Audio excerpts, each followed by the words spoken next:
Well settled ആയിട്ടുള്ള ഒരു പയ്യൻ എൻ്റെ അടുത്ത് വന്നിരുന്നു. ആ ഒരു പയ്യന്റെ ഒരു അവസ്ഥ എന്ന് വെച്ച് കഴിഞ്ഞാൽ കല്യാണം ആലോചിക്കാൻ വേണ്ടിയിട്ട് വീട്ടുകാരുടെ നിർബന്ധപ്രകാരം കല്യാണം ആലോചിച്ച് തുടങ്ങുകയാണ്. എല്ലാവർക്കും നല്ല അഭിപ്രായമുള്ള ഒരു പയ്യൻ കല്യാണം ആലോചിച്ചു തുടങ്ങി. പെണ്ണ് കണ്ടത് മുതൽ കല്യാണത്തിന്റെ ദിവസങ്ങൾ അടുത്ത് വരുന്നതിനനുസരിച്ചിട്ട് അവനിക്ക് എന്താണ്, അവൻ്റെ മനസ്സിൽ വല്ലാത്ത വേവലാതി വല്ലാതെ ഫീൽ ചെയ്യുന്ന ആ ഒരു കാര്യത്തെ അഭിമുഖീകരിക്കാൻ കഴിയാൻ പറ്റില്ല എന്നുള്ള അവസ്ഥയിലേക്ക് അവൻ പോവാണ്. എല്ലാ രീതിയിലും മെച്ചപ്പെട്ട ഒരു പയ്യനാണ്. പക്ഷെ എന്താണ്, ജീവിത കാര്യത്തിലേക്ക് കടക്കുന്ന സമയത്ത് കഴിയുന്നില്ല. ഭാവി കാര്യങ്ങളിലേക്ക് അല്ലെങ്കിൽ കല്യാണ കാര്യങ്ങൾക്ക് കഴിയുന്നില്ല.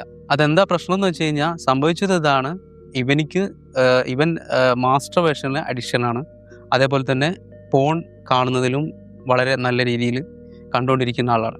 അപ്പം ഇവനെ സംബന്ധിച്ചിട്ട് ഇവൻ്റെ മനസ്സിലുള്ള ആദ്യം എന്ന് പറയുന്നത് ഇത് കണ്ട് മനസ്സിലുണ്ടായിട്ടുള്ള ഒരു വ്യത്യാസം അവനെ റിയൽ ലൈഫിലേക്ക് അവനിക്ക് ദാമ്പത്യത്തിലേക്ക് കടക്കാൻ വേണ്ടി അവന് കഴിയുന്നില്ല.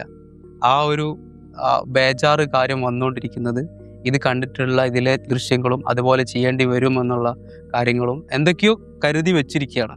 അത് കൊണ്ടെത്തിക്കുന്നത് അവൻ്റെ ലൈഫിനെ ബാധിക്കുന്ന തരത്തിലേക്ക് കൊണ്ടെത്തിച്ചു എന്നുള്ളതാണ്. ഒരുപക്ഷെ ആ ചെറുപ്പക്കാരൻ ആ ഒരു കാര്യത്തെ തിരിച്ചറിയുകയും അല്ലെങ്കിൽ അത് ഉള്ളിൽ വെച്ച് നടക്കാതെ അത് പറയാൻ വേണ്ടിയിട്ട് മുമ്പേ തയ്യാറായിരുന്നുവെങ്കിൽ അവനക്ക് പിന്നീട് ആ കല്യാണം മുടങ്ങിപ്പോകുന്ന ഒരവസ്ഥയിലേക്ക് കാര്യങ്ങൾ പോവില്ലായിരുന്നു. ആ ഒരു കാര്യം ഒഴിവാക്കാമായിരുന്നു. പക്ഷെ പിന്നീട് വന്നു. ഇപ്പോൾ ആള് കല്യാണം കഴിച്ചു, കുട്ടികളൊക്കെ ആയിട്ട് നല്ല രീതിയിൽ കഴിയുന്നു എന്നുള്ളതാണ്. പക്ഷെ അത് നമ്മളെ ബാധിക്കുന്നത് ഏത് രൂപത്തിലാണെന്ന് ഞാൻ പറഞ്ഞതാണ്.